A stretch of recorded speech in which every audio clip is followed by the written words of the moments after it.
Buongiorno e ben ritrovati, sabato 27 aprile, rieccoci insieme in questa giornata per raccontarvi i fatti principali di quest'oggi dalle nostre redazioni in Veneto, e poi ci sarà uno spazio dedicato al confronto politico perché ormai è iniziato il conto alla rovescia verso le elezioni dell'8 e 9 giugno, ma come detto in primo piano c'è la cronaca, c'è un fatto di sangue che arriva da Villafranca Padovana, dove un uomo è stato trovato senza vita, accoltellato a morte. Il presunto killer è fuggito, nascondendosi dietro ad una siepe, ma poi è stato individuato e fermato dalla polizia. Tutti gli aggiornamenti subito in diretta con Chiara Gaiani. Buongiorno Chiara. Sì, buongiorno Francesca, buongiorno ai telespettatori. Con Francesco Ratai ci troviamo qui a Villafranca Padovana alle mie spalle. Ovviamente siamo tenuti lontani in questo momento dai carabinieri che stanno coordinando le indagini. Il giardino dove si è consumato il delitto, il giardino di una villetta, era l'alba quando un giovane di 32 anni, Michael Boschetto, è stato accoltellato a un fianco da una persona sempre di Villafranca Padovana. I cani hanno capito, pensate, tutta una serie di villette ci sono alle mie spalle, hanno avvertito un ispettore di polizia che vive proprio vicino, un ispettore della Digos, ha sentito latrare, si è affacciato alla finestra e ha visto l'autore dell'omicidio fuggire. A quel punto si è lanciato all'inseguimento trovandolo semi-nascosto proprio in una siepe. Dicevamo, intorno alle 6:30 del mattino l'ispettore di polizia era in costante contatto con il 112 che arrivati subito sul posto anche i carabinieri. Purtroppo per il giovane non c'è stato nulla da fare. Il giovane, secondo le testimonianze che abbiamo raccolto con il collega Francesco Ratai, era un operaio, una persona assolutamente ben voluta qui in paese. Che cosa sia scattato non si conosce ancora. Per ora i carabinieri stanno mantenendo riservo, stanno eseguendo tutti i rilievi, come potete vedere nella villetta che c'è alle mie spalle, ci stanno anche tenendo a debita distanza. Sul posto c'è stato anche il pubblico ministero Marco Brusegano, abbiamo assistito anche a scene di grande dolore da parte degli amici della persona morta che qui viveva con il papà. Il fermato è in stato di fermo, la persona che è stata bloccata dall'ispettore della Digos per ora si trova in ospedale a Padova. Ecco, proprio sul fermato molte persone ci hanno avvicinato in queste circa 2 ore in cui noi siamo qui, quindi io vi lascerei alla testimonianza di una persona che si è proprio avvicinata a noi per dirci era da 2 giorni che questa persona girava esagitata per il paese con un coltello minacciando molte persone. Forse davvero questo giovane si è trovato nel posto sbagliato al momento sbagliato, ma ovviamente tutti i dettagli ve li daremo nelle nostre prossime edizioni. Allora ringrazio Francesco Ratai per la collaborazione tecnica, vi lascio alla testimonianza che abbiamo raccolto, poi la linea può tornare allo studio pronti a riprenderla in caso vi fossero delle novità. Aveva già un coltello in mano da 3 giorni che era fuggito dalla comunità, doveva essere. Quindi erano compagni di comunità? No, so che avevo sentito così, però già 3 giorni che era abbastanza, che andava in giro col coltello in mano, roba del genere. Ma lei parla della vittima? Della persona che è morta? Quello che ha coltellato? La vittima non lo conosco neanche, però è 3 giorni che era sclerato. E l'avete visto qui girare il paese? Che a Camisano addirittura l'avevano portato via in ospedale anche. E poi era andato via e poi in 3 giorni è successo quello stesso. È un paese che lei conosce? No, ma abita qua? Dovrebbe abitare. Però lo vedevi, non so, perché era in comunità in ogni modo, era da qualche parte, da 2 anni. E questo dunque la testimonianza raccolta da Chiara Gaiani insieme a Francesco Ratai. C'è un'agenzia proprio uscito in questo momento. Al termine degli accertamenti di indagine la Polizia di Stato e i Carabinieri hanno proceduto all'arresto congiunto in flagranza del 30enne bloccato subito dopo l'omicidio avvenuto a Villafranca. L'uomo è ora a disposizione dell'autorità giudiziaria. Le indagini sono coordinate dal pubblico ministero Benedetto Roberto. Naturalmente poi se ci saranno ulteriori aggiornamenti torneremo a collegarci con Villafranca, con Chiara Gaiani, ma restiamo nel Padovano perché sono giorni di angoscia per Jensare Aidari, la quindicenne di origini macedoni che è scomparsa da Campo San Piero dallo scorso mercoledì. In queste ore le celle telefoniche avrebbero localizzato il cellulare della quindicenne nella zona di San Giorgio delle Pertiche. La ragazza è uscita di casa nel pomeriggio per andare a scuola, alla scuola serale che frequentava. Quando alle 20:30 i genitori sono andati a prenderla, i compagni hanno fatto sapere che quel giorno non si era presentata a lezione. Alle chiamate della madre la giovane ha risposto con un messaggio in cui le faceva sapere di essere a Mestre, poi più nulla.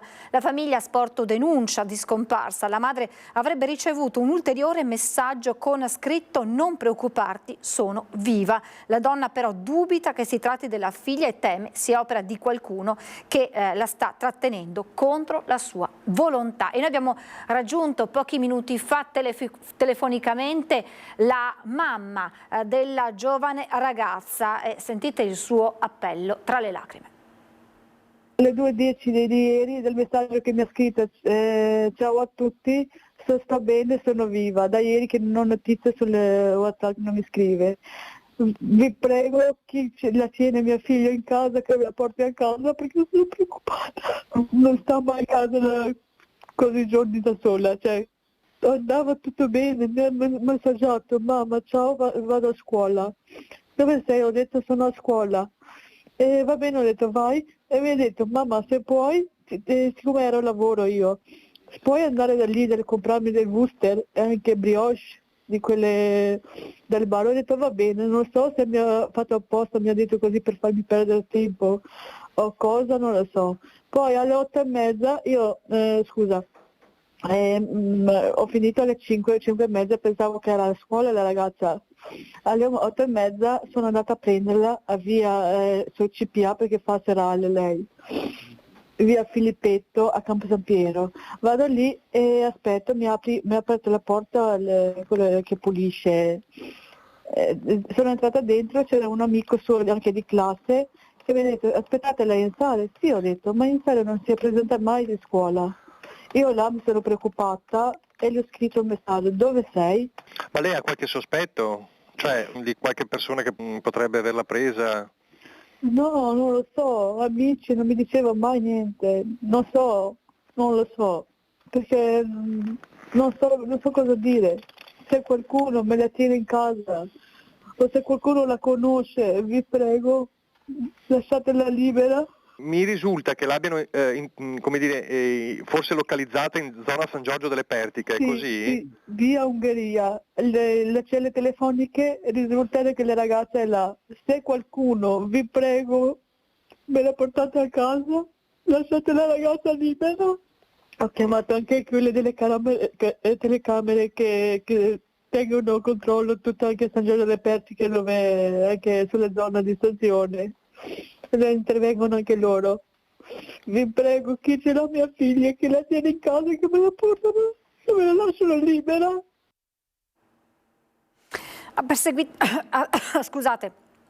Ha perseguitato un uomo per diversi mesi e ora è stata sottoposta alla misura cautelare con l'applicazione del braccialetto elettronico. Protagonista una 44enne residente a Bassano del Grappa, nei confronti della quale i carabinieri della stazione di Romano de Zelino hanno dato esecuzione all'ordinanza del divieto di avvicinamento ai luoghi abitualmente frequentati dall'ex compagno. È stato quest'ultimo a presentare una denuncia querela nella caserma dell'Arma per continue condotte persecutorie iniziate nel giugno scorso, che consistevano in pedinamenti, minacce e molestie giornaliere dopo che lui aveva deciso di porre fine alla loro relazione. La vittima ha raccontato di svariate telefonate che gli sono arrivate anche in orario serale da numeri sconosciuti e anche di richieste di amicizia su social network da diversi profili creati con nickname differenti, e ancora stazionamenti davanti alla sua abitazione, pedinamenti all'uscita da casa fino ai luoghi da lui frequentati.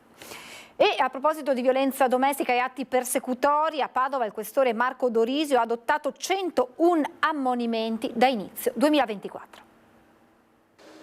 77 ammonimenti per violenza domestica, 24 per atti persecutori, sono 101 i provvedimenti adottati dal questore di Padova Marco Dorisio nei primi 4 mesi del 2024 nell'ambito dell'attività di prevenzione contro la violenza di genere per fatti avvenuti tra città e provincia. Un numero raddoppiato rispetto ai primi 4 mesi dell'anno precedente, episodi gravi che riguardano soggetti di tutte le età.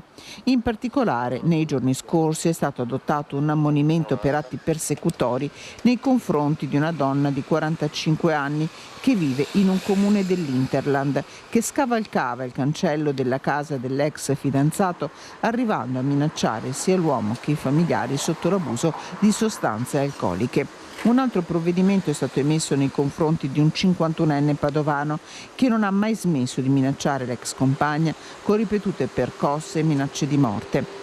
Per una lite in famiglia, gli agenti del commissariato Stanga hanno ammonito un 39enne pregiudicato che aveva aggredito la madre sfasciandole la casa. Nei confronti di un 43enne che vive nella zona dei Colli sono state accertate minacce verso la moglie in presenza del figlio 14enne. Nell'Alta Padovana il provvedimento è scattato nei confronti di un marito di 49 anni che, rientrato in casa ubriaco, aveva seguito la moglie per strada minacciandola con un coltello. A inizio settimana a essere ammonito è stato un 22enne residente nell'Interland che controllava in modo ossessivo la fidanzata, arrivando a vietarle di uscire di casa e geolocalizzandola con il telefonino. La misura del braccialetto elettronico nei confronti dell'ex fidanzato è scattata nelle scorse ore. Torniamo a parlare del caso di Sara, questo è un nome di fantasia, la donna che un mese fa aveva raccontato pubblicamente la sua storia e ora dice è un passo avanti, ma ho ancora paura.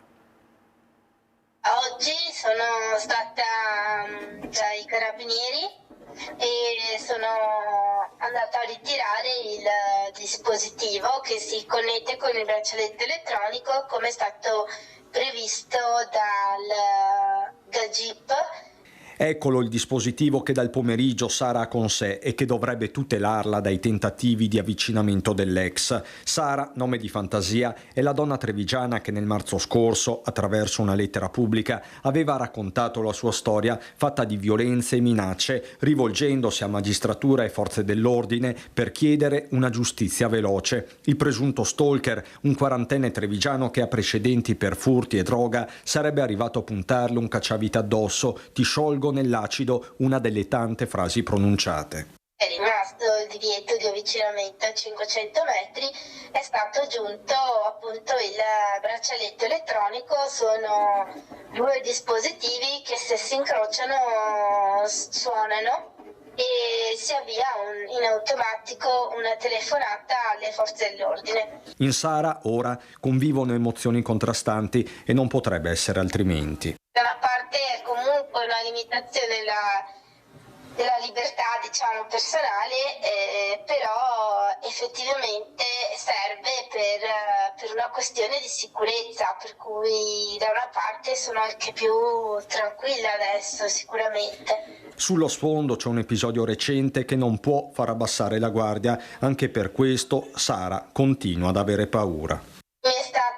Mi è stato riferito questo, pare che la persona sia stata riconosciuta e adesso sì, diciamo che ho segnalato a chi di dovere e vediamo che cosa succederà.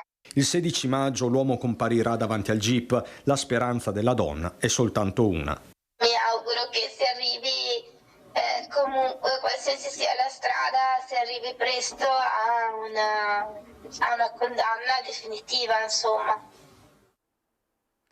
È un minivan Opel con 8 persone a bordo, il mezzo che questa notte si è schiantato in A13 dopo lo svincolo per l'uscita a Ferrara Sud in direzione Bologna. Le persone risultano residenti in provincia di Modena e stavano rientrando dall'aeroporto di Venezia. L'autista negativa all'alcol test, pare che sia stato colpito da un colpo di sonno e abbia perso il controllo del mezzo che si è capovolto da solo. All'ospedale di Ferrara 4 feriti, di cui cui uno più grave ma nessuno in pericolo di vita. In condizioni giudicate gravissime invece un uomo di 30 anni trasportato all'ospedale di Cesena dove è ricoverato in rianimazione. La prognosi per lui rimane riservata. Controlli dei carabinieri nell'Alto Vicentino. A Schio denunciato un automobilista al volante dopo aver bevuto. A San Vito di Leguzzano invece segnalato un assuntore di droga. Raffica di controlli dei carabinieri di Schio. I militari del nucleo radiomobile fermano un'auto di piccola cilindrata. A bordo il conducente, un 38enne del posto che manifesta i sintomi di chi ha bevuto troppo alcol. Paletta rossa, viene fermato ma si rifiuta di fare l'alcol test e di fornire indicazioni sulla propria identità personale. Portato in caserma fa resistenza e minacce militari. Per questo è stato denunciato in stato di libertà per resistenza pubblico ufficiale, rifiuto degli accertamenti e per guida sotto l'influenza dell'alcol, oltre che per rifiuto di fornire le proprie generalità. A San Vito di Leguzzano invece i carabinieri segnalano un giovane del luogo trovato in possesso di una piccola quantità di hashish. La droga è stata sequestrata. A Piovene Rocchetta invece i carabinieri del NAS di Padova sottopongono a controlli un esercizio pubblico. È in corso l'esame di alcuni titoli autorizzativi ai fini commerciali. Quasi 3 anni fa il 76enne Luciano Paro venne travolto e ucciso a Silea, in provincia di Treviso, da un'auto pirata. Chiesto il processo per 4 kosovari, sono gli stessi imputati dell'omicidio di Fiera. 8 maggio 2021, Luciano Paro, pensionato di 74 anni in sella alla sua bicicletta, stava percorrendo via Podgora quando, arrivato nei pressi di via Grave di Papadopoli, nel comune di Silea, è stato falciato da un'auto pirata. L'uomo morì poco dopo in ospedale per un attacco cardiaco, a terra piegata la sua 2 ruote. Per questo omicidio stradale è stato chiesto il processo per 4 persone. Si tratta di cittadini kosovari che sono gli stessi imputati nell'omicidio di Rajip Kolgeci, il 52enne kosovaro ucciso la sera del 12 ottobre scorso a Fiera davanti al bar La Moda. Sì, sono gli stessi imputati dell'omicidio di Fiera, 2 dei quali difesi da me, Gasci Valmir e Gasci Leonard, e che sono chiamati a rispondere di questo ulteriore omicidio stradale. 3 di loro, Bardil Gashi, Jacupi Bedri, che è irreperibile, e Gasci Valmir, devono rispondere di incendio doloso in concorso perché, secondo l'accusa, avrebbero dato fuoco all'auto coinvolta nell'incidente mortale per ostacolare le indagini e trovata poi in un campo a Maserada. Mentre per omicidio stradale e omissione di soccorso è accusato Leonard Gasci. Io in questo momento quello che posso dire è che in fase, una volta ricevuto l'avviso di conclusione delle indagini con riferimento alla posizione di Gasci Leonard, abbiamo richiesto e ottenuto di fare un interrogatorio dove avevamo dimostrato a nostro avviso appunto la totale estraneità di Leonard, producendo addirittura delle fotografie che ritraevano il mio cliente che si trovava in altro luogo rispetto a quello di commissione dell'illecito. Secondo l'accusa sarebbe lui invece ad aver guidato l'auto che ha travolto il pensionato. L'udienza preliminare è stata fissata per il 21 maggio. Molto probabilmente la decisione sarà quella di fare un dibattimento anche in questo caso, quindi non adire alcun rito alternativo. E adesso andiamo a Mestre con la rivolta del quartiere Pertini per chiedere al comune di completare i lavori dell'area al momento bloccati. Al quartiere Pertini di Mestre oltre 300 famiglie mobilitatesi in delegazione con alcuni rappresentanti e cartelli. Noi residenti di Serie A e Serie B vogliamo il completamento dei lavori per chiedere appunto il completamento dei lavori degli appartamenti, oltre 320 le famiglie, si diceva, per quanto attiene ai lavori del risparmio energetico. Tanti i pensionati che sono qui per questa mobilitazione, con il presidente della municipalità Pasqualetto Buongiorno e il presidente del quartiere Pertini Giorgio Rocelli. Dunque questa è la richiesta che fa il quartiere al comune. Perché sono stati bloccati questi lavori? Allora, innanzitutto i tempi non lo hanno permesso, però sono stati approvati in giunta i lavori di ristrutturazione, questo è importante. Appena si repereranno altri fondi continueranno, perché l'impegno dell'amministrazione è quello di portare a termine in tutto il territorio comunale, non soltanto qua, i lavori ben sperati dell'amministrazione. Quindi Ovviamente i tempi non hanno consentito perché il termine era terminato, è stato anche difficile perché delle imprese non hanno praticamente partecipato al bando, però appena c'è l'opportunità noi insistiamo perché non vogliamo creare discrepanze tra diciamo così caseggiati vicini o meno, ma vogliamo completarlo completamente, quindi sono anche qui per questo, per ribadire che la volontà c'è in tutto e per tutto per completare questi lavori. Però la gente chiede un tempo in calendario, una data da fissare. Possiamo fissare una data, Presidente? La data non si può fissare, si può soltanto fissare l'impegno di insistere e portare avanti questa richiesta che è importante e recepire i fondi per poter proseguire. Di quanti fondi si ha bisogno? Almeno 28 milioni di euro, però ripeto, io parlo per tutto il territorio comunale, non soltanto per questo quartiere, perché l'attenzione è per tutto il territorio comunale, questo è importantissimo. Grazie al Presidente Pasqualetto, la lasciamo perché ha detto che ha un impegno, quindi grazie per essere stato con noi. Continuiamo con Giorgio Rocelli.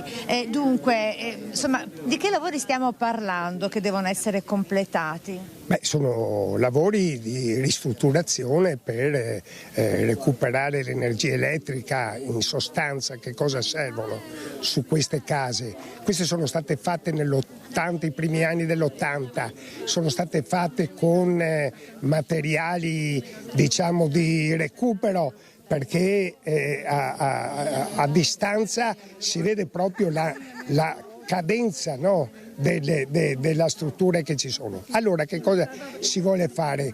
Già una parte sono state fatte con il famoso 110%, eccetera. Chiediamo al Comune di non lasciare una scarpa in un socco, come che si dice a Venezia, ma di completare i lavori con la ristrutturazione degli appartamenti ancora mancanti. Credo che sia anche necessaria sta cosa qua, perché la maggior parte sono pensionati, sono anziani e quindi il disagio è maggiore.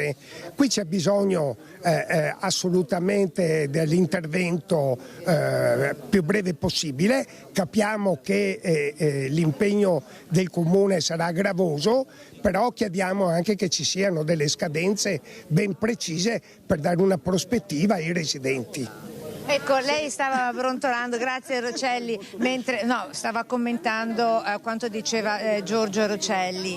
Cosa diceva? Sì, ma perché è proprio una questione di dignità umana, secondo me, perché viviamo, io abito qua sopra, le finestre non si chiudono, si parla tanto di case green, però quando c'è vento, in queste giornate che c'era vento, le tende sventolavano. La persiana del poggiolo che è caduta giù, l'ho rattoppata io. La muffa, perché le due pareti esterne sono a nord e quindi ho la muffa dentro il portascarpe, i muri che si sgretolano. E poi ci hanno abbandonati. Quello che mi dà più fastidio è questo. A un certo punto qui di fronte c'era il cantiere, hanno sbaraccato, ma nessuno si è premurato di dirci gente, per adesso i lavori sono interrotti, ricominceranno tra un po'. Che ci diano delle assicurazioni, anche adesso, oggi, io sono contenta che siano venuti, per l'amor del cielo, però io ho sentito solo parole e questo mi dispiace molto, perché io voglio sentire che ci dicano, cominciano fra 6 mesi, fra un anno, quando è, ma che non ci trattino proprio come pezze da piedi, come cittadini di serie B, perché hanno poco da dire no, non è così, è così, mi dispiace. Grazie, come si chiama lei signora? Gianna Gervasutti. Ecco, dunque con l'appello di Gianna prosegue la protesta che continuerà anche nei prossimi giorni laddove non ci saranno degli interventi concreti da parte del Comune. Basta parole, solo fatti, così dal quartiere Pertini di Mestre. Grazie. E queste dunque le richieste, gli appelli dei residenti del quartiere Pertini indirizzati al Comune. Adesso cambiamo argomento perché mancano meno di 2 settimane alla Giornata Nazionale degli Alpini a Vicenza e oggi nella prestigiosa sede di Palazzo Thiene sono state inaugurate le mostre dedicate alle penne nere. Allora andiamo da Daniele Garbin e Andrea Benetti che sono insieme al generale Stefano Basset, coordinatore delle attività culturali della Dunata. Buongiorno Daniele e buongiorno al generale. Ecco, grazie Francesco. Questa mattina proprio 10:30 qui ci troviamo nella prestigiosa cornice di Palazzo Thiene, è stata inaugurata la prima offerta prestigiosa culturale che la Dunata offrirà alla città e a tutti i visitatori che verranno qui.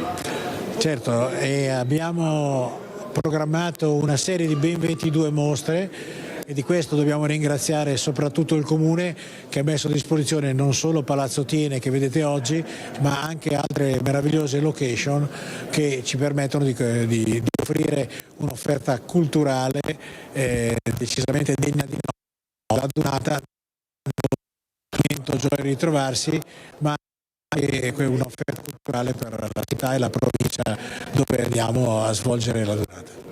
Ecco, diciamo che queste prime 4 mostre che sono state formalmente inaugurate oggi sono molto diverse tra loro, ripercorrono dei periodi anche storici diversi. Ecco, diciamo che emerge da Vicentini quella dedicata a Ubaldo Oppi, insomma questo pittore che è nato un po' ma Vicentini non è morto qui, a lui è stata dedicata una mostra in palladiana, qui invece viene enfatizzata la sua parte alpina, lui è degli alpini, insomma cosa vedremo di Ubaldo? Allora Ubaldo Oppi per qualcuno è un inedito come alpino, ma in realtà lui si è sentito ed è stato sempre alpino, perché in questa mostra noi vogliamo far vedere conosciuta del pittore che poi diventò famoso, la parte del sottotenente e poi tenente pluridecorato al valore che comunque durante i momenti di pausa disegnava e su un taccuino molto piccolo ma disegnava a china oppure a matita tutti i momenti di riposo o di battaglia sostenuti dai suoi alpini. Ecco che continuando così possiamo immaginarlo veramente un pittore a 360 gradi, anche perché durante la prigionia lui continuò a pitturare, a disegnare e a ricordare i suoi alpini. È diventato a tutte le manifestazioni alpine. È un grande pittore alpino vicentino. Altre mostre, queste sono proprio in questo scrigno prestigioso. Daniele, visitarla e con questo. Sì. Daniele, purtroppo Francesco. ci sono dei grossi problemi nel collegamento e nel senso che stiamo perdendo gran parte di quello che state raccontando, per cui io vi ringrazio, abbiamo comunque capito quello che è il valore di questa mostra che in qualche modo dà il via a tutti quelli che saranno gli eventi dedicati alla Dunata degli Alpini, quindi ringrazio Daniele Garbini, Andrea Benetti e naturalmente il generale Stefano Basset. Mi scuso per alcuni problemi nel collegamento, ma insomma abbiamo capito quello che sono i contenuti di una mostra che andrà sicuramente visitata. E adesso andiamo a Venezia. Ieri c'è stato il secondo giorno con il contributo d'accesso tra caos e disorientamento. A Venezia è ancora caos attorno al contributo d'accesso nonostante i totem, gli steward e i controllori preposti, a dimostrazione di ciò questo gruppo di ragazzi. Lo avviciniamo per chiedergli cosa ne pensi al riguardo. A sorpresa sono gli stessi ragazzi a chiederci informazioni su come muoversi. Non abbiamo il QR code, come possiamo averle? Dove possiamo pagare questo contributo d'accesso? Ci chiedono. Al totem qui di fronte alla stazione rispondiamo. Altra domanda. Siamo studenti, abbiamo uno sconto speciale? Preferirei la città fosse grande gratuite, ma vogliamo lo stesso visitarla, ci dice il portavoce di una famiglia di spagnoli e prosegue. Siamo 8 adulti, è un vero salasso, 40 euro solo per entrare a Venezia, dice. 8 adults and 2 children. Lots of money. Yeah, a lot of 40 euros. Deve essere fatto un po' meglio, nel senso che non si capisce veramente come fare, perché scarichi, non riesci a pagare. Per noi siamo veneti e va bene, ma lui, che è lombardo, ad esempio, non riuscivamo a capire come poter farlo pagare. E invece poi tu come hai fatto per risolvere questo problema? Non riuscivi a pagare? Abbiamo pagato lì dove c'è scritto contributo per l'accesso della città e abbiamo pagato 5 euro. La popolazione lo vede più che altro come un mezzo per fare cassa fondamentalmente, però regolare gli accessi è giusto, è importante che non siano le solite cose all'italiana e che se viene fatta venga fatta con i controlli corretti, perché altrimenti finiamo che ci sono quelli che lo fanno e quelli che non lo fanno perché tanto i controlli non ci sono, quindi se si deve fare deve essere fatto in modo regolare. E adesso andiamo a Bassano, che vive quella che è la realtà di tanti centri storici, negozi, sempre più negozi sfitti, anche se qualcosa si sta muovendo. Allora cerchiamo di capire con Sharon Di Carlo, insieme ad Alberto Borriero, presidente dei commercianti, cosa effettivamente si stia muovendo. Buongiorno Sharon e buongiorno al tuo ospite. Sì, buongiorno Francesca e buongiorno a tutti i telespettatori. L'hai detto tu, parliamo del centro storico di Bassano del Grappa e di quale sia la situazione dei negozi in questo momento. Qual è la situazione del commercio, Alberto Borriero? Allora, abbiamo avuto un proliferare negli ultimi anni di pubblici esercizi, quindi ha offerto una grande proposta per tutti i turisti che arrivano, sono molto contenti, ovviamente contraendo il retail, quindi il piccolo negozio di vicinato. Ora il negozio di vicinato sta soffrendo un periodo di forte crisi che arriva già dal post-Covid e abbiamo registrato varie chiusure ma anche delle trasformazioni delle proprie attività, certe attività che si sono spostate all'interno del stesso centro storico, attività che si sono trasformate e anche delle novità, quindi abbiamo dei tattoo shop, abbiamo delle nuove attività che stanno popolando il centro storico, quindi una città che si sta lentamente trasformando. Trasformazione che però premette anche delle chiusure. Quanti sono i negozi oggi chiusi nel centro storico? Più di 100, corretto? Siamo intorno ai 100-110 unità, alcune che arrivano da almeno 20 anni perché sono frutto di imperizia dei proprietari o comunque situazioni legate a eredità, quindi non sono affittabili per mille motivi. Altre invece purtroppo sono delle nuove chiusure legate soprattutto, e questo è un dato importante, alle grandi catene, perché le grandi catene hanno deciso di tagliare dei costi, quindi hanno considerato i lavoratori come dei meri costi, hanno chiuso l'attività, hanno dirottato il loro modo di vendere sull'online, quindi hanno impoverito tuttavia il nostro tessuto economico. Tra poco Francesca, qui a Bassano, lo sappiamo, ci sono le elezioni amministrative. Lo chiedo ad Alberto Borriero, qual è la chiave di lettura, la nuova chiave di lettura per poter portare nuovi negozi ma soprattutto evitare la chiusura di quelli già esistenti? Sicuramente dobbiamo lavorare sulla possibilità di lavorare, quindi la burocrazia spaventa e quindi va per quanto possibile ridotta all'osso, e quindi questa è la chiave per il successo, quindi procedure estremamente semplici per mettere in piedi un'attività. La seconda chiave è investire ancora di più sul turismo, quindi se abbiamo avuto una perdita dell'indotto da parte dei locali dobbiamo investire sul turismo, quindi sulle persone che verranno a visitare la città, quindi mostre, iniziative e comunque far stare bene le persone che vengono a visitare questo territorio e soprattutto farlo conoscere. E calmierare gli affitti, diceva anche prima. Sicuramente, perché se abbiamo avuto un ridimensionamento della capacità di spesa degli italiani, ecco che dobbiamo anche ridimensionare alcuni affitti che sono spropositati per certe posizioni. Grazie ad Alberto Borriero. Francesca, da Bassano è tutto, vi restituisco la linea. Grazie Sharon, grazie a Borriero, noi ci fermiamo per la pubblicità, tra poco.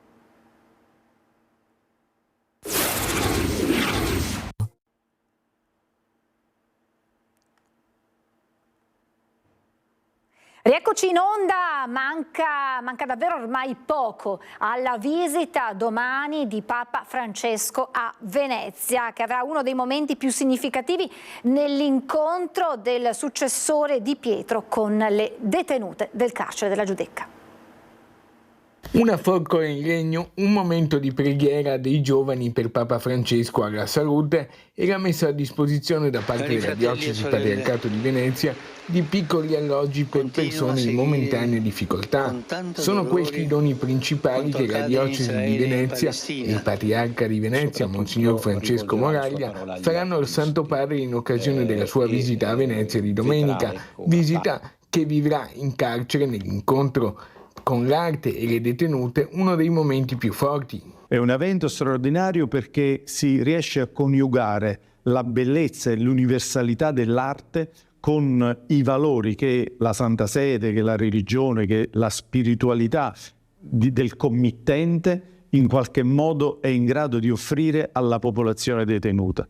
Noi vogliamo che queste cellule vitali della società entrino nei nostri istituti penitenziari, ci aiutino alla opera di risocializzazione, rieducazione della popolazione detenuta. Il capo dipartimento dell'amministrazione penitenziaria italiana Giovanni Russo non nasconde l'emozione. Ho pensato che era esattamente quello che a un cristiano che oggi ha un compito, una missione importante come quella di dirigere l'amministrazione penitenziaria, era un dono che non poteva essere rifiutato, anzi che forse era atteso da tanto tempo. Significa elevare a modello di una nuova visione il trattamento penitenziario per i nostri detenuti. È un evento che farà storia, che già adesso è un unicum in campo mondiale, non solo nella storia dell'esecuzione della pena nel nostro paese, ma anche a livello mondiale, e che troverà il suo, suo culmine, il suo suggello formale con la visita del Santo Padre. E vi ricordo che Antenna 3 seguirà domani con una lunga diretta che partirà alle 7 del mattino la visita di Papa Francesco a Venezia, tutti i momenti più importanti dall'arrivo in elicottero dal Vaticano a Venezia fino chiaramente alla messa di fronte alla Basilica di San Marco. Quindi appuntamento domani a partire dalle 7 del mattino su Antenna 3 con una lunga diretta per la visita di Papa Francesco a Venezia, e il Papa domani incontrerà i giovani di Azione Cattolica. Naturalmente grande emozione tra chi è stato scelto per partecipare a questo momento davvero unico. Un incontro speciale nella visita del Papa a Venezia. Domenica mattina i giovani dell'Azione Cattolica del Veneto incontreranno il Santo Padre davanti alla Chiesa della Salute prima della messa in piazza San Marco. All'appuntamento saranno presenti anche i giovani della Pedemontana. Saremo noi a ricevere dal Papa sicuramente delle parole di incoraggiamento per proseguire con il nostro cammino di fede, e un incoraggiamento anche a non perdere l'entusiasmo nel nostro servizio. In particolare per noi giovani di Azione Cattolica è importante appunto l'attenzione e la cura verso la nostra vita spirituale, ma anche il servizio verso i nostri fratelli più piccoli. I tempi in cui viviamo sono resi cupi e difficili dai venti di guerra che soffiano dal cuore dell'Europa e dal Medio Oriente, dalle migrazioni di interi popoli, dalla povertà che colpisce sempre più famiglie, dalle divisioni che lacerano la società. Ma il futuro è sempre e comunque in mano ai giovani, e un incontro come quello di domenica può rivelarsi decisivo nella formazione delle nuove coscienze. I giovani, parlo in particolare per l'associazione di cui faccio parte, i giovani di Azione Cattolica, curano sì non solo la vita spirituale ma anche l'impegno attivo nelle proprie comunità. Si adoperano per trasmettere un messaggio di pace e di fratellanza verso tutti quanti, e penso che l'impegno nelle proprie comunità, nel proprio territorio, poi si estenda anche un impegno più generale, anche politico. Comunque vada, sarà una grande emozione incontrare il Papa a Venezia. Certo, allora per me non sarà la prima volta che incontro il Papa dal vivo, perché l'ho già incontrato in GMG a Lisbona quest'estate, anche a Cracovia qualche anno fa, però incontrarlo qui a Venezia, quindi praticamente a casa, è come dà la sensazione di un amico che ti viene a trovare a casa, no? Quindi è proprio un incontro speciale. Insomma, davvero grandi emozioni per questa giornata di domani che sarà indimenticabile per Venezia, ma per tutta la nostra regione. E adesso andiamo subito a Povegliano da Lucio Zanato insieme a Francesca Pezzo, che ci raccontano di una giornata, anche questa particolare a suo modo, che è incentrata sulla ricerca di persone tra le macerie, vuoi se c'è in caso ad esempio di un terremoto, ma non solo, ed è stato proprio ricostruito uno scenario tipico proprio a Camalò di Povegliano. Buongiorno Lucio.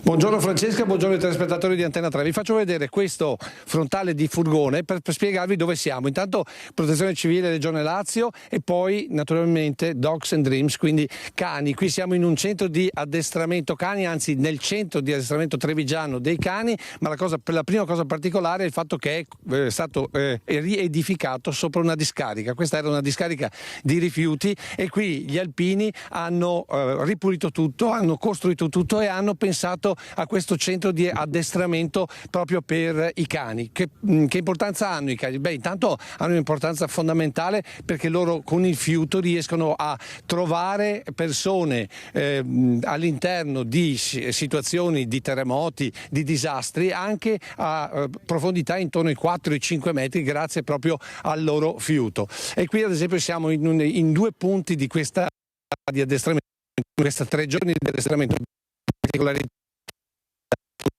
e che invece di andare al mare e fare il weekend lungo sugli sci hanno deciso di venire qui ad addestrarsi. E siamo con Franco Giacomin, che è il presidente della sezione alpini di Treviso. Presidente, grande orgoglio per questo centro che rinasce grazie agli alpini sopra una discarica.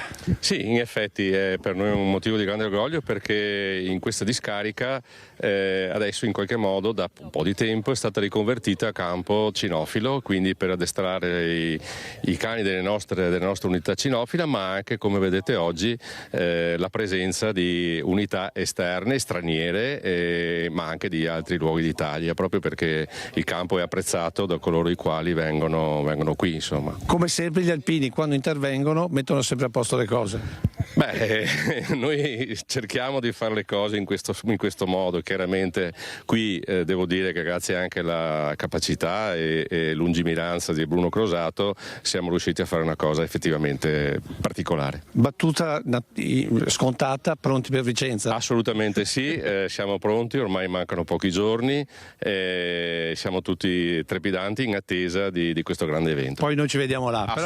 Però intanto andiamo da Bruno Crosato, che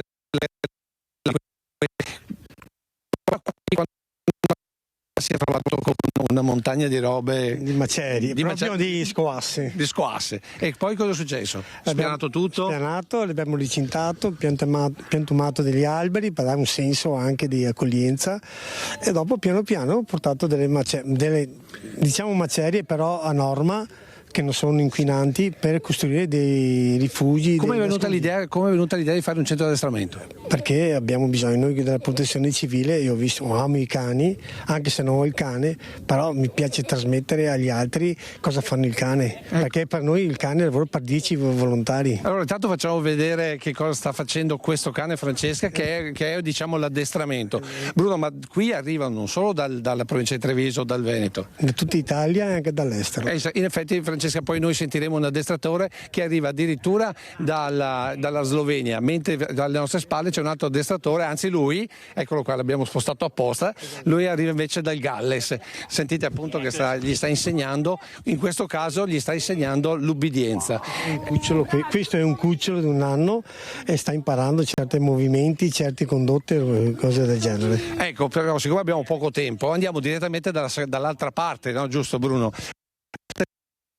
Di questo centro di addestramento è questa parte qua, che sembra una discarica, in realtà è uno scenario di emergenza, uno scenario di un terremoto o di un disastro.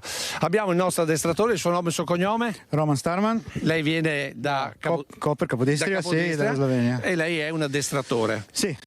per cani da soccorso. È anche giudice arbitro, perché poi ci sono proprio anche gli esami, è tutto un mondo, io sto scoprendo un mondo qui. Allora, velocemente, qui che cosa vedremo adesso? Ok, qui vedremo una ricerca, una simulazione come se sarebbe un terremoto, una persona è dispersa e abbiamo qui Paolo con Logan che cercherà di trovarla. Allora, un attimo solo, grazie intanto, poi ci risentiremo. Paolo, deve essere adesso un cane che salva la gente. Beh, è una soddisfazione per il cane e per me, in assoluto credo non ci sia cosa più bella di aiutare gli altri. Allora vediamo l'addestramento. Okay. Vieni, Logan. Adesso cosa succede? Allora, adesso cercherà di trovare una persona, no, che è dentro. Qui ci sono anche altre persone che fanno disturbo per il cane, che non deve reagire. Se sono i lavatori che cercano le persone, reagisce solo alla persona che è sepolta. Ecco il cane che è partito, partiamo anche. Francesca, vediamo se noi entriamo da quest'altra. Vediamo cosa sta succedendo, passiamo attraverso un percorso che sembra quasi di guerra, abbiamo già perso il cane perché lui... Il cane è veloce, molto motivato, è uno dei cani che qui... Il cane usa il suo naso. Ci sei? Eccoci qua. Il cane usa il suo naso per individuare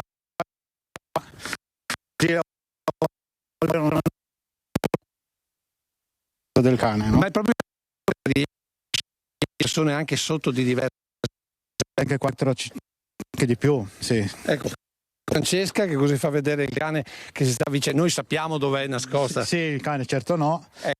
Subito come si già.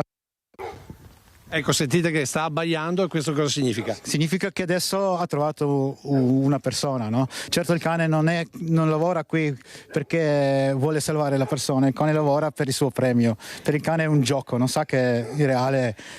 E adesso l'addestratore arriva lì? Sì, dà il segnale, il figurante che è dentro premierà il cane. Eccolo là? Sì. Eccolo là che lo premia. Ed essere ricevuto il suo gioco. E il cane viene da lui. Bisogna sempre gratificare il cane. Gratificare, avere il cane motivato, perché quando si lavora, l'anno scorso eravamo in Turchia, quando era il terremoto il cane doveva lavorare 4 giorni consecutivi, allora deve essere la motivazione veramente alta tutto il tempo, no? Cosa si prova quando si salva una persona sotto le macerie grazie ai cani? È veramente adesso non posso spiegarmi in lingua italiana perché non è mia lingua, però è veramente tutti gli anni che li metti dentro quando addestri il cane, che è tutta la vita che lo fai, e poi se salvi una persona è veramente un piacere, una soddisfazione che rimane con te per sempre. Cioè. Senti Francesca, io credo che abbiamo raccontato bene questo esempio della marca trevigiana.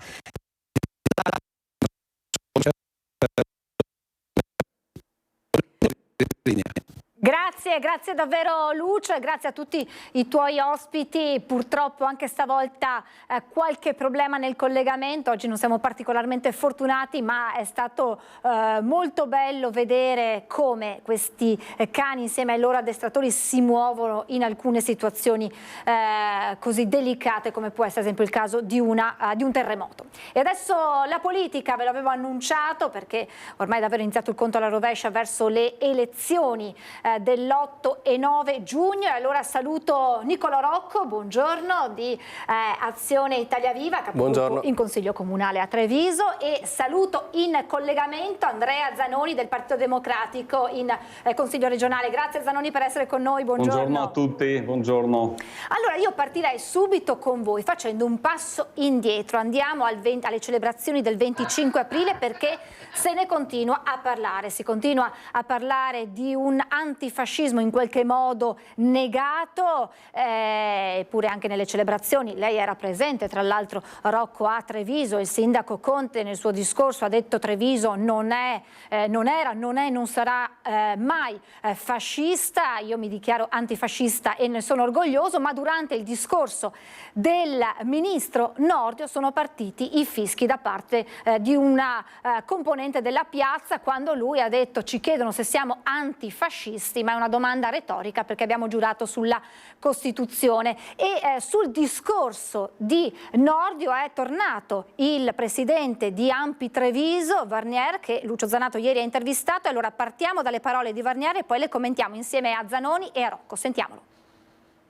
Giuliano Varnier, ma lei ha dato del genio dell'ignoranza al ministro Nordio, perché? Sì, perché credo che insomma una posizione da lui assunta è quella di accusare praticamente l'Unione Sovietica insieme a Hitler di essere causa della seconda guerra mondiale, significa non conoscere per nulla la storia. Non ha usato mezzi termini il presidente della sezione trevigiana dell'Associazione Nazionale Partigiani Italiani per quella che definisce una scivolata storica del ministro della Giustizia nel discorso di ieri per l'anniversario della liberazione. I russi hanno trattato fino al giorno prima con inglesi e francesi tentando un accordo in caso di aggressione di Hitler. Sono stati gli inglesi soprattutto che non hanno voluto firmare questo accordo. Ma Varnier non contesta solo questa lettura storica del ministro Nordio. Non ha detto soltanto quella perla. Credo che non basti dire che si è giurato sulla Costituzione perché sia questo un governo antifascista, insomma anche come si chiama, la Russia ha firmato e ha giurato sulla Costituzione, ma mi pare che insomma i giuramenti contano quel che contano. Anche il rapporto guerra e dittature, sottolineato dal ministro per Varnier, non sta in piedi. Gli americani hanno fatto più di 40-50 guerre dopo la seconda guerra mondiale. In Vietnam nessuno li aveva chiamati, cosa sono andati a fare? Al vetriolo la considerazione finale di Varnier sul discorso del ministro. Significa proprio veramente avere una visione perlomeno distorta della storia. Probabilmente certamente avrà studiato diritto visto che è ministro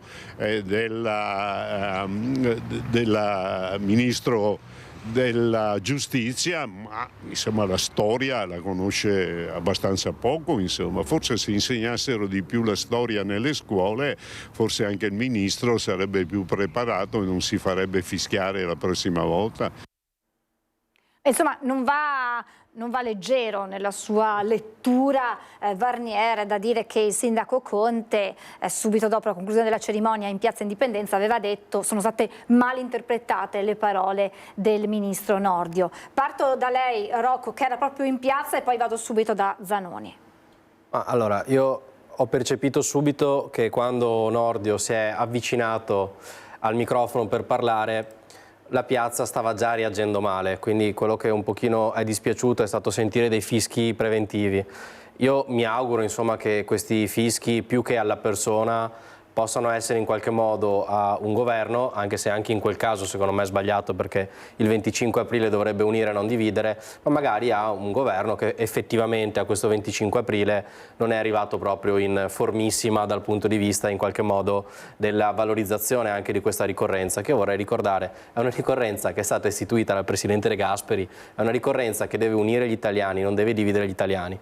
Arrivando al discorso di Nordio, al di là di tutto io ho avuto, come dire, anche un po' una sensazione che Nordio, quando ci sono queste ricorrenze, cerchi sempre un pochino di alzare l'asticella in termini di lettura storica. Tutto sommato il suo discorso non è stato sbagliato da un punto di vista storico, sicuramente ci sono delle responsabilità delle democrazie, Francia e Inghilterra soprattutto, che venute dalla Prima Guerra Mondiale sono state molto deboli nel cogliere il pericolo rappresentato dal fascismo e dal nazismo. Quindi sicuramente le democrazie liberali, Francia e Inghilterra, non hanno colto fino in fondo il pericolo rappresentato dalle mire espansionistiche, dalle dittature. È anche vero che proprio per questo sono stati un po' restii a firmare un accordo con la Russia, proprio perché c'era il tema della Polonia, quindi non è sbagliata la ricostruzione storica di Nordio. Penso però che noi siamo stati fortunati ad essere stati liberati, siamo stati fortunati anche a scegliere da che parte della storia stare dopo il 45, quindi il fatto di essere dalla parte dell'Occidente, delle democrazie liberali, è quello che ci ha permesso di vivere nella libertà, nello sviluppo, nella prosperità, anche di avere un grande partito comunista nel nostro paese, che è stato un partito comunista diverso rispetto magari a quelli che potevano essere più di stampo sovietico. Di tutto questo noi dobbiamo essere custodi, dobbiamo essere orgogliosi. Forse da parte del ministro Nordio poteva esserci meno, come dire, finezza intellettuale nel dire siccome ho giurato sulla Costituzione allora sono antifascista. Io sono convinto che Nordio sia antifascista in quanto liberale, perché non potrebbe essere liberale se non fosse antifascista, e non bisognerebbe avere paura di dire io sono antifascista, togliendo quell'accezione, come dire, partigiana solo di una parte, ma antifascista è chiunque si riconosca nei valori democratici, chiunque oggi sia da tutte le parti in cui c'è qualcuno che lotta per la libertà contro mire espansionistiche, contro dittature. Io credo che ovunque ci sia una dittatura, dall'altra parte stanno tutte le persone che si riconoscono nel 25 aprile.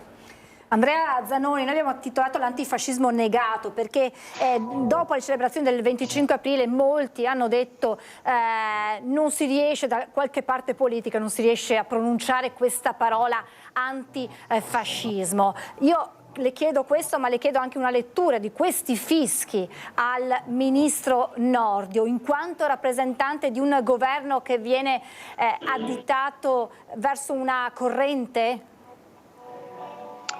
Allora, 2 giorni fa, la festa della liberazione, ho partecipato a più di qualche evento e ho avuto l'occasione di ascoltare delle letture, delle testimonianze di ciò che accadeva durante il fascismo.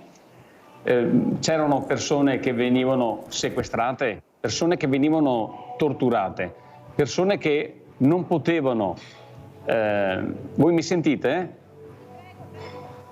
Bene, persone che non potevano starsene a casa tranquillamente, esprimere un proprio parere, una propria idea e addirittura persone che venivano rapite, madri, sorelle e torturate, violentate, utilizzavano la corrente, utilizzavano oggetti incandescenti per farle parlare, per sapere dove erano i propri fratelli, i propri padri. Una sopraffazione e una eliminazione dei più elementari diritti dell'uomo. Questo era il fascismo, non dobbiamo dimenticarcelo. Quindi tutti coloro che riconoscono i diritti previsti dalla nostra Costituzione, ma da tutte le Costituzioni europee, devono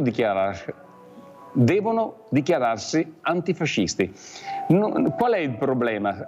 Basta dire sono antifascista, sono per la democrazia e il problema si risolve. Quindi trovo veramente insensato durante la festa della liberazione fare determinati commenti e di critica nei confronti di chi invece vorrebbe sentire a gran voce dire siamo antifascisti, siamo democratici, siamo liberali, poi a seconda delle appartenenze politiche, ma è la base. Quindi io veramente ancora mi sto chiedendo come mai ci siano queste resistenze nel dire dichiaratamente da parte di chi tra l'altro svolge ruoli molto autorevoli di governo nel fare questo tipo di dichiarazione. Diciamo che non sono le uniche cose che appaiono naturalmente come delle storture, ma ce ne sono anche altre nel nostro territorio. Uno dei primi incontri che ho avuto il giorno della liberazione è stato presso il monumento dei caduti della guerra di liberazione a Paese. Un monumento che è stato realizzato grazie alla sezione dell'ANPI di Paese. Bene, dovete sapere che a Paese c'è quasi un mistero perché il giorno della liberazione, il 25 aprile, ci sono delle commemorazioni ai caduti nei diversi monumenti del comune. Viene organizzata anche un pullman che porta appunto le persone presso e le autorità presso questi punti, ma non presso il monumento dell'ANPI. Allora, ci sono veramente da parte di alcune autorità locali, in questo caso da parte dell'amministrazione comunale di Paese, dei comportamenti del tutto inspiegabili. Su questo sono intervenuto io con una interrogazione in Consiglio regionale, alla Giunta regionale, è intervenuto anche il senatore Martella, ma le cose non cambiano. Quindi viene da dire perché gli esponenti della politica, delle istituzioni, che conoscono benissimo che cosa accadeva durante il fascismo, non si dichiarano antifascisti. Qual è il problema? Ce lo devono dire, perché è una cosa praticamente inspiegabile. O non conoscono la storia, allora dovremmo dare a loro degli ignoranti, oppure se la conoscono c'è da preoccuparsi.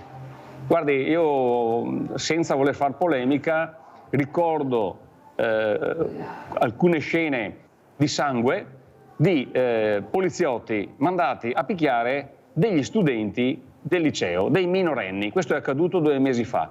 Ecco, questo in passato non sarebbe accaduto. Io credo stiamo vivendo un clima veramente preoccupante e quindi se qualcuno non vuole che ci siano dei dubbi sulla sua appartenenza, sul suo credo, sulla sua ideologia, di fronte a una festa nazionale, una festa della Repubblica come quella del 25 aprile, festa della liberazione, dovrebbe dichiararsi dichiaratamente e senza nessun problema antifascista. Il fascismo è stato un sopruso, è stata una sopraffazione delle persone, è stata un togliere i diritti più elementari delle persone. Durante il fascismo non potevi esprimere i propri pareri, le proprie idee, e se lo facevi e non erano quelle della dittatura di Mussolini, la dittatura fascista, ti davano, se ti andava bene, l'olio di ricino o altrimenti venivi torturato e magari finivi in qualche corso d'acqua o ti uccidevano. Questo è quello che è successo durante il fascismo, lo dobbiamo ricordare perché la storia insegna, ma il problema è che la storia a qualcuno dà fastidio. Dobbiamo ricordare la storia. Il 25 aprile è l'occasione per ricordare la storia della Repubblica Italiana, per ricordare ciò che è successo, perché solo conoscendo la storia possiamo non ripetere gli errori del passato. Noi ci fermiamo per la pubblicità, tra pochissimo insieme a Nicolò Rocco e ad Andrea Zanoni, a tra poco.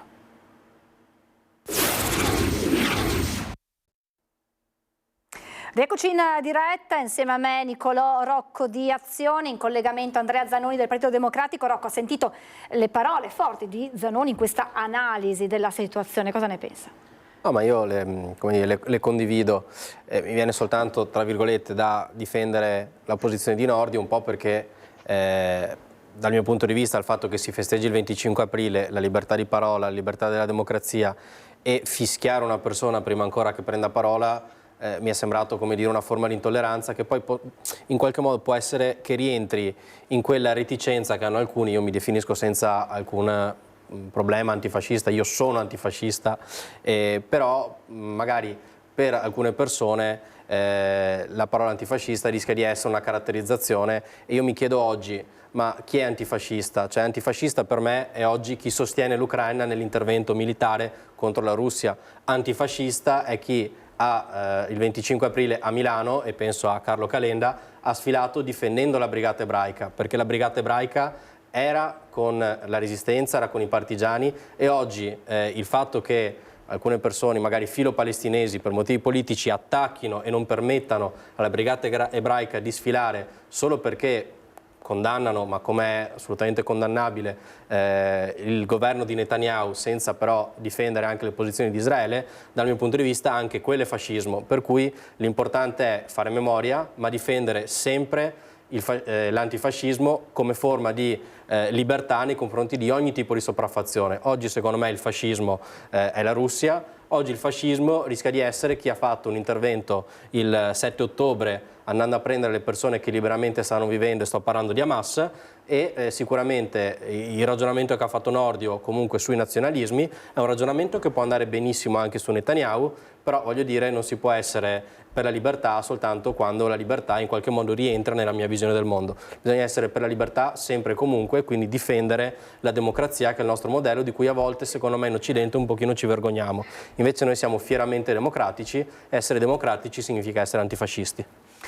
C'è un altro tema che proprio in queste ultime ore sta scuotendo il mondo politico, sta scuotendo in casa Lega, ma sta facendo discutere, e lo immagino, anche chi guarda da fuori, ed è il caso Vannacci, o meglio l'annuncio del ministro, del segretario della Lega Salvini, della candidatura del generale Vannacci in tutte le circoscrizioni, quindi anche in quella del nord-est. Guardate qui, la candidatura di Vannacci divide la Lega, scrive così il Corriere della Sera, il nord ribolle perché non punta sui nostri.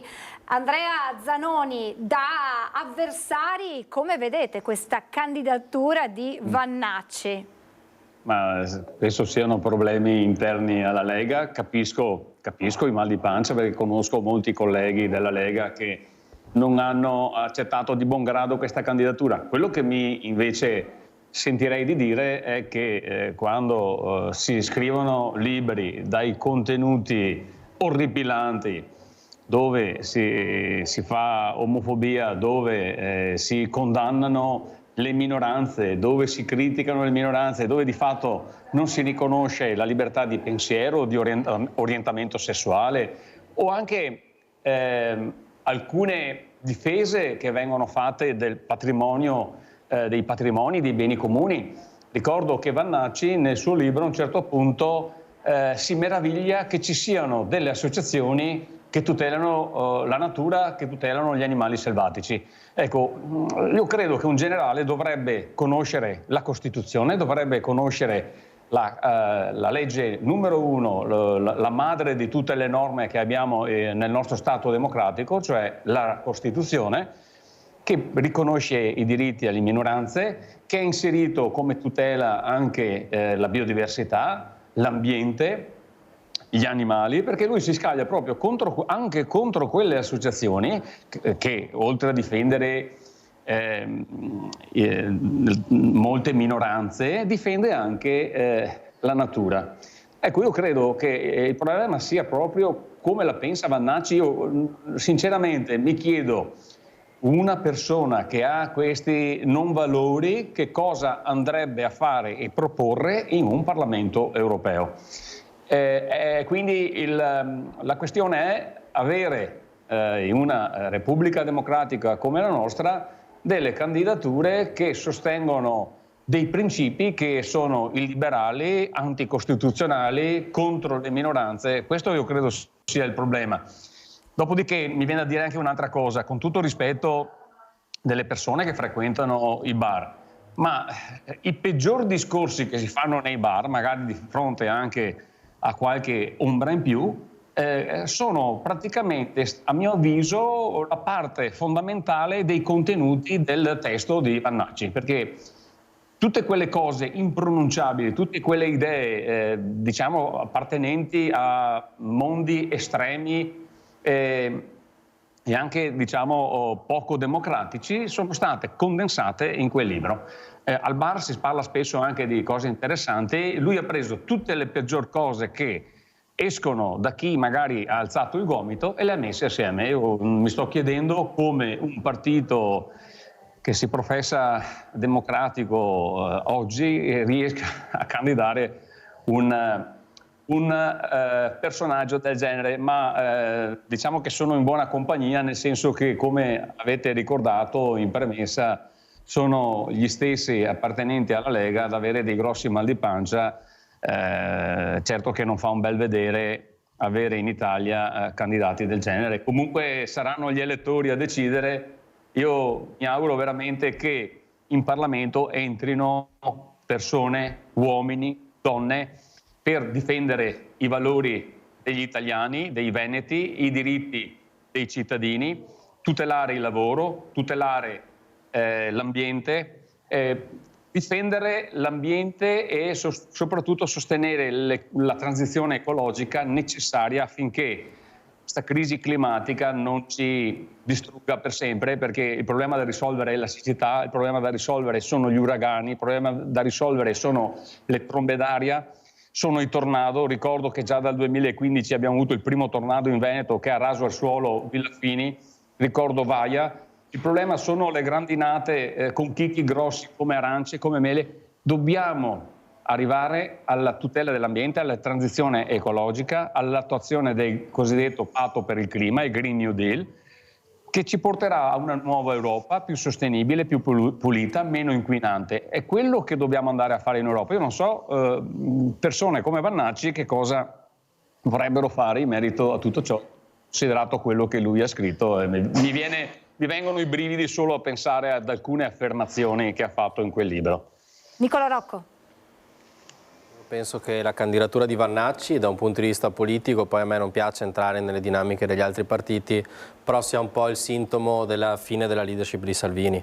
Cioè evidentemente un po' una mossa della disperazione che si fa alla fine di un impero che ha avuto una curva importante. Salvini insomma ha avuto la sua parabola, ma mi pare evidente che questo tipo di candidature siano un po' delle mosse della disperazione.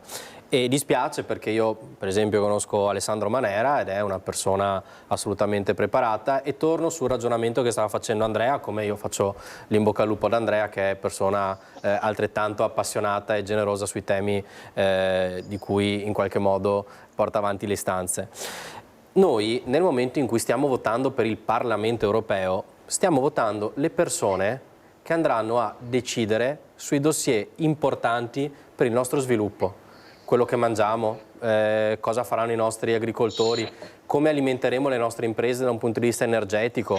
Cioè noi faremo questo, cioè il Parlamento europeo serve a questo e ha una importanza crescente. Allora c'è una statistica che a me ha impressionato, che gli europarlamentari italiani sono al 25° posto su 27 tra gli Stati membri per capacità di incidere nei provvedimenti. Ma perché?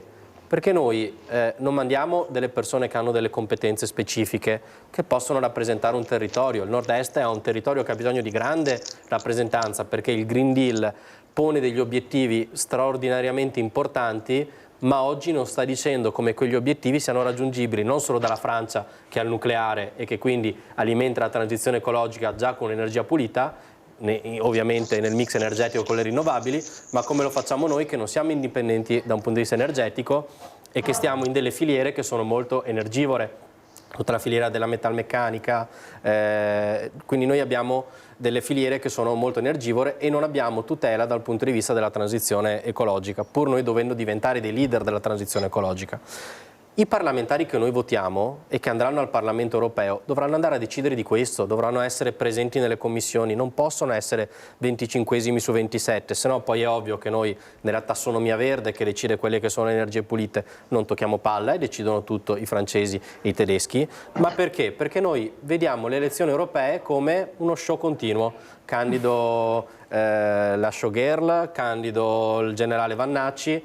Io avrei accettato se il generale Vannacci, come per esempio è per il generale Camporini che è candidato con Azione nell'Italia centrale, venisse candidato per delle grandi capacità dimostrate sul campo, venisse candidato per delle grandi posizioni sulla geopolitica, sulla difesa comune. Io non ho mai sentito il generale Vannacci dirmi cosa ne pensa della difesa comune, e da un generale che va nell'Unione Europea mi aspetterei che parli di difesa comune, non che parli di quando vedeva le dita delle persone di colore in metropolitana, o se gli stanno più simpatici, o se secondo lui anormale sia un bel termine quando parla di persone che amano altri uomini o di persone omosessuali. Io questo mi aspetterei da un candidato al Parlamento europeo. Allora l'appello deve essere quello, anche al di là dei leader politici che fanno le loro valutazioni sui sondaggi, ma quello che io mi aspetto da un cittadino quando vede la scheda, di provare a leggere i nomi di chi sono i candidati. Allora io so che Andrea Zanoni è una persona che molto generosamente si batte per la difesa dei diritti degli animali. Io so che per esempio Azione candida Carlo Pasqualetto, che è un giovane uomo di 35 anni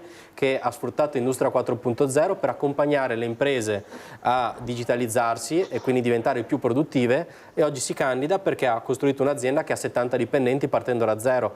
Noi di questo abbiamo bisogno quando andremo a studiare i dossier strategici, perché ci siamo secondo me abituati all'idea che l'Europa non tocchi più palla nello sviluppo, nella capacità di incidere sui grandi processi.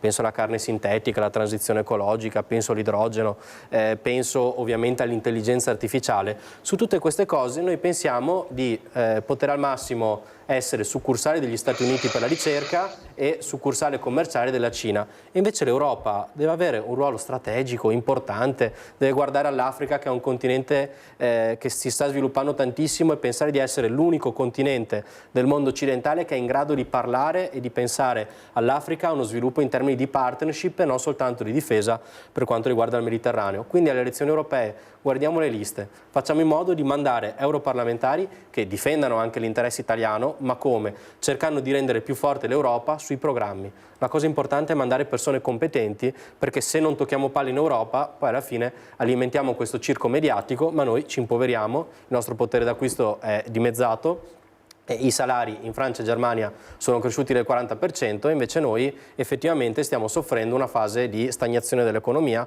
ma perché non incidiamo nei dossier importanti, quindi mandiamo parlamentari competenti. Dall'Europa torniamo a casa nostra e vi faccio vedere questo titolo che arriva dalla tribuna di Treviso, ed è un tema molto caro ad Andrea Zanoni, ed è quello della Pedemontana. Si legge: la regione ripensa le tariffe, sconti sui viaggi brevi, aumenti ai camion. Chiedo ad entrambi una risposta di 5 minuti perché siamo verso la chiusura di questa diretta, e quindi per una giusta par condicio chiedo ad entrambi di restare dentro ai 5 minuti. Prego, parto da lei Zanoni perché ho detto che è un tema che a lei è particolarmente caro questo.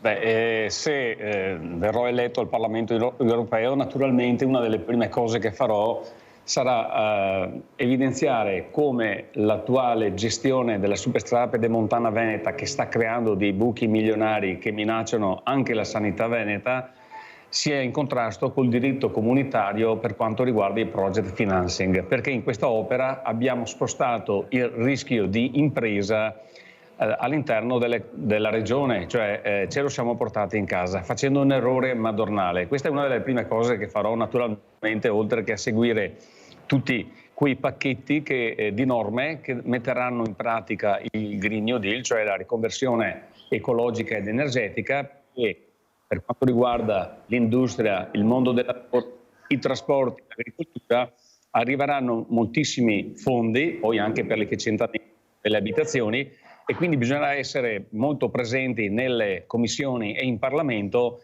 per vigilare affinché nei territori arrivino tutti quei fondi necessari ad attuare questa transizione. Dopodiché, per quanto riguarda la Pedemontana, io ho ricevuto ieri un dato molto preoccupante, l'ennesimo, che mi dice che i pedaggi del mese di marzo, per quanto riguarda le entrate, ammontano a poco più di 5 milioni di euro. Dovete pensare che perché i conti tornino dovremo incassare almeno 20 milioni di euro al mese. Quindi questa soluzione che propone la De Berti, addirittura commissionando uno studio di traffico e la possibilità di variare i pedaggi, arriva fuori tempo massimo. Queste valutazioni dovevano farle prima di scrivere la convenzione con il privato. La convenzione del privato è stata scritta la prima nel 2009 da Galan, la seconda 2013 da Zaia, la terza 2017 la Zaia. Era lì che dovevano fare queste valutazioni. Lì hanno fatto un errore madornale, hanno previsto un determinato flusso di traffico e adesso, rispetto a quel numero di autoveicoli e veicoli pesanti che passano, siamo a circa un quarto di quelli previsti. Una situazione drammatica perché? Perché è stato deciso di dare al privato un canone certo fisso per 39 anni, mentre è stato deciso di tenersi i soldi da pedaggio. Però cosa succede? Che i soldi incassati dal pedaggio di veicoli e veicoli pesanti sono di fatto un quarto di quelli che servono. Pensate che c'è un valore medio ogni anno di 300 milioni di euro che la regione deve versare al privato per 39 anni. Mentre i soldi che entrano, quanti sono? Dai dati che vi dicevo prima, 5 milioni entrati a marzo, ne sono entrati 6 a febbraio, poi ne sono entrati 6,9 a gennaio. Se uno fa la media di quanti soldi potremmo incassare noi Regione Veneto, in un anno, ci rendiamo conto che arriveremo sì e no a 80 milioni di euro. Quindi entrano 80 milioni di euro, ma al privato ne dobbiamo dare 220. Questo vuol dire un buco, al privato ne dobbiamo dare 300. Questo vuol dire che 300 meno 80 sono 220 milioni di euro di buco l'anno. Questo vuol dire che quando si fa il bilancio, siccome la coperta è corta, tu vai a coprire il buco causato dalla pedemontana e lasci scoperto qualcos'altro. E che cos'è questo? Opere in sicurezza stradale e sanità. La soluzione è fare finalmente gli interessi dei cittadini del Veneto, e chi ha sottoscritto quelle convenzioni capestro dovrebbe andare a ritrattare con l'azienda privata, magari portando le carte relative a quanto ci costano le altre autostrade in gestione, e dire: guardate, voi ci fate pagare questa superstrada pedemontana Veneta in gestione 4 volte più delle altre strade. Lì bisogna andare a vedere. Perché, aggiungo l'ultima cosa e concludo, la superstrada pedemontana Veneta, la ditta, dovrebbe darci indietro 20 milioni di IVA versata dalla Regione indebitamente. La Regione dovrebbe mettere una sanzione di circa 1.800.000 euro per i ritardi. Non ha mai fatto valere le sanzioni previste. Ma allora è possibile che la Regione fa sempre gli interessi del privato, della SIS, e non fa quella dei cittadini veneti? Zaia si rimbocchi le maniche, si riporti dietro l'assessore De Berti e vada a ritrattare questa convenzione e ad abbassare tutti quei miliardi che dovevamo dare in 39 anni. 12 miliardi sono un'esagerazione. Dovrebbero andare a ritrattare subito, perché quando avevano fatto i conti hanno previsto un flusso di traffico, tante camion con tante entrate, cosa che non è successa. Le cose sono diverse da quanto è stato sottoscritto, e quindi si vada a trattare e si trovi una soluzione affinché non siano i cittadini veneti a pagare gli errori di chi ha firmato questa convenzione. Nicola Rocco. Sì, io in realtà sottoscrivo questa posizione di Zanoni, nel senso che nel momento in cui si fa un project e c'è uno studio che prevede alcuni flussi di traffico, quello studio diventa parte integrante del contratto. Nel momento in cui questi studi non ci sono e, come dire, tutto il danno da un punto di vista economico sta in capo al pubblico, esistono delle condizioni, insomma, contrattuali che la giurisprudenza riconosce per rimettere in discussione degli accordi che effettivamente oggi vedono la pedemontana come una superstrada che non sta raggiungendo i volumi attesi. Sicuramente anche il tema del pedaggio influisce, perché da un punto di vista, diciamo così, dei bisogni era sentita da parte soprattutto di una parte, insomma, della regione il fatto di avere una strada ad alto scorrimento che permettesse di raggiungere ovest ed est ed ovest in maniera più veloce. Oggi però, per proprio l'impatto economico che ha il pedaggio, questa cosa non sta succedendo. Paradossalmente il fatto di aumentare il pedaggio per i camion andrebbe proprio a danneggiare quel pezzo di economia che si aspettava invece un beneficio da parte della pedemontana, e quindi non andremo verso una soluzione che faciliti l'utilizzo della superstrada pedemontana.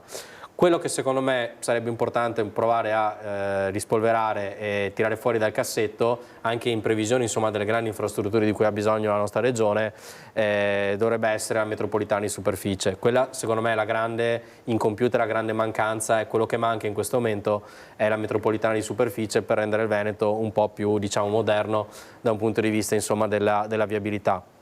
Altra valutazione, visto che stiamo parlando di superstrade, così come è pensata la superstrada, diciamo la strada del mare, la via del mare, mi pare che sia più diciamo, un cercare di accontentare, trovare una via d'uscita con il costruttore rispetto alla pedemontana, rispetto a fare una cosa che possa servire. Oggi la via del mare, insomma la superstrada che porterà a Jesolo, così come è pensata, non andrà minimamente a risolvere i problemi di traffico e andrà in qualche modo un po' a depauperare una strada che è già stata pagata dal pubblico per aggiungere una corsia, facendo pagare un pedaggio che però non risolverà minimamente il problema delle code per andare verso il litorale.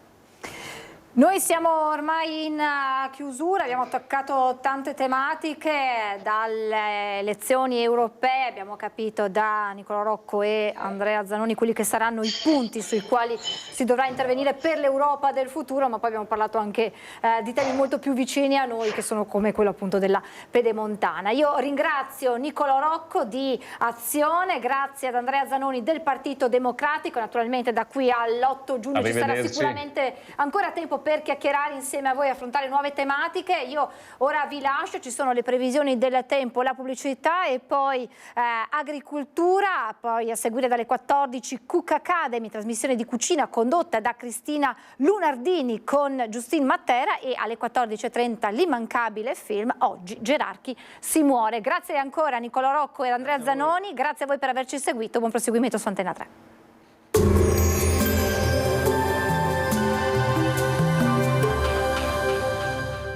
Tremonti, impianti professionali per saldatura e taglio, riparazioni, taratura e calibrazione impianti a Montebelluna. Bentrovati al meteo. L'anticiclone inizia ad avanzare sull'Italia, non mancherà una residua variabilità in alcune zone. Il dettaglio di sabato 27 aprile. Sul Veneto prevalenza di sole con cielo poco nuvoloso, avremo degli addensamenti sui monti con al pomeriggio anche qualche temporale, possibile poi fin verso le pianure limitrofe. Temperature in aumento, minime tra 5 e 10 gradi, massime tra 13 e 17. Ci spostiamo ora sul Friuli Venezia Giulia. Avremo molte nubi con qualche precipitazione sparsa, col passare delle ore sarà più asciutto e soleggiato. Quota neve a 1500 metri. Temperature minime tra 8 e 10 gradi, massime sui 15-17 gradi. Infine diamo uno sguardo alla situazione del Trentino Alto Adige. Non mancherà anche in questo caso un'alternanza tra sole e nubi e non sono esclusi anche dei temporali. Temperature minime tra 8 e 9 gradi, massime sui 14. Dal meteo di Antena 3 per ora è tutto. Arrivederci.